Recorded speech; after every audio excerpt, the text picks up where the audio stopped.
Bahkan kata Rasulullah SAW dalam hadisnya,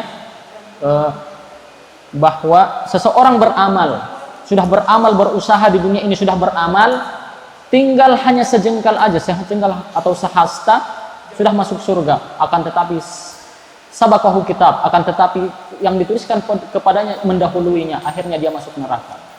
Dan seseorang pun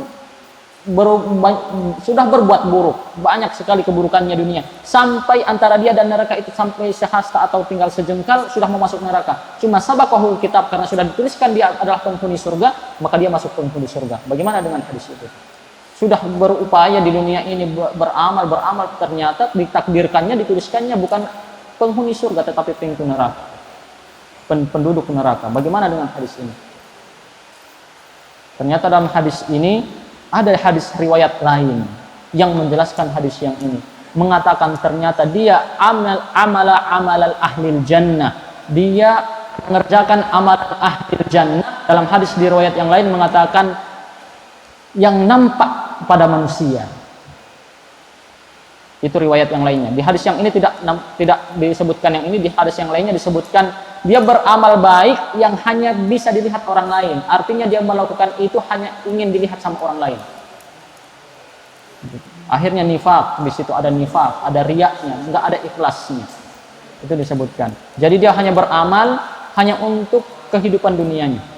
Kemudian yang lain pun begitu. Dia mungkin beramal keburukan, tapi itu nampak bagi manusia, diketahui dia buruk, diketahui dia seperti ini, akan tetapi rubbama fil lail, tidak ada yang mengetahuinya dia bertobat, dia selalu minta ampun, minta ini.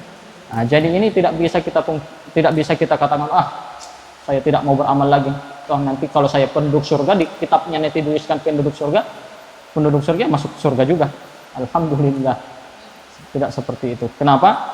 Jawabannya bahwa Allah sudah tahu yang kita amalkan nanti sampai kita mati. Siapa yang Allah tahu? Allah tahu siapa si fulan. Akhir hayatnya dia akan berbuat kebaikan, maka Allah tulislah dia berbuat kebaikan, kemudian Allah tulis penduduk surga.